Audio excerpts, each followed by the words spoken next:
In the previous video, we talked about the int data type and how we use int variables to store numbers.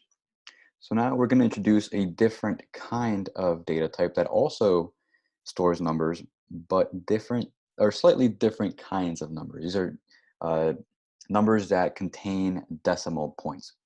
So in this example, we have a variable of type int, which we named myInt, and we set it equal to 3. So if we run this, we get the value of myInt printed out into the console, and that is 3. But what if instead of 3, we want to store a value like 3.1415 into the variable?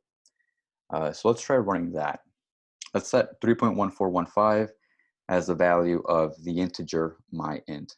Okay, so we get an error, and that's because the integer data type can only store the whole number portion of this entire value. So what does that mean? It means that it can only store the 3.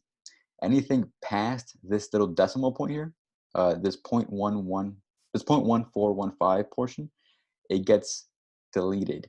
And if you're working with an application that requires you to maybe use precision decimal points, so any kind of values like pi, for example, in this case, anything past the decimal point would be removed and your calculations will be all messed up. So to fix this, you would introduce the use of the double data type. So this allows us to store decimal values into variables. So both int and double deal with storing numbers, but integers only store whole numbers. So numbers like 0, 1, 3, 100, 17,942, but they can store decimals. Okay, so if you try to store any kind of decimal value into an integer, you get this error. So if you ever need to store a decimal value, make sure that your data type is a double. I'm just going to rename my variable also, just to have it reflect its data type. And I am going to change this value from 3 to 3.1415, or pi. And if I run that again, it'll work. It'll print out the entire decimal value. And it does. So one thing to note here, if you ever need to store a whole number as a double, let's say 4, the 4 will automatically be converted into a double. And so what does that mean? How do we convert a whole number into a decimal? Well, you just add 0.0 to the end of it. It means the same thing.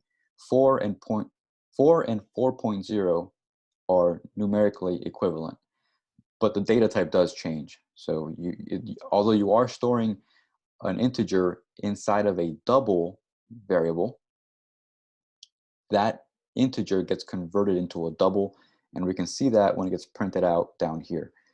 But as we saw earlier, the opposite is not true. You cannot convert a double into an integer. So you can't take a double value and store it into a variable of type int. It would not work. See that? Incompatible versions, because again, much like when you store an integer variable into a double, the double goes ahead and adds the 0.4 when it prints it out. So it converts your value of 4 to 0.4. And storing a double into an integer tries to do the same thing, but in reverse, because again, integers can only hold whole numbers. Anything past the decimal point gets removed. So for example, going back to our pi example, if we try to run this 3.1415 would be converted into just 3. Okay, so that's called truncating. It's called truncating the double variable value. So it removes anything after the decimal point. So that's where the possible loss of data comes from. When you take a double value and you try to convert it into an integer by removing everything past its decimal point.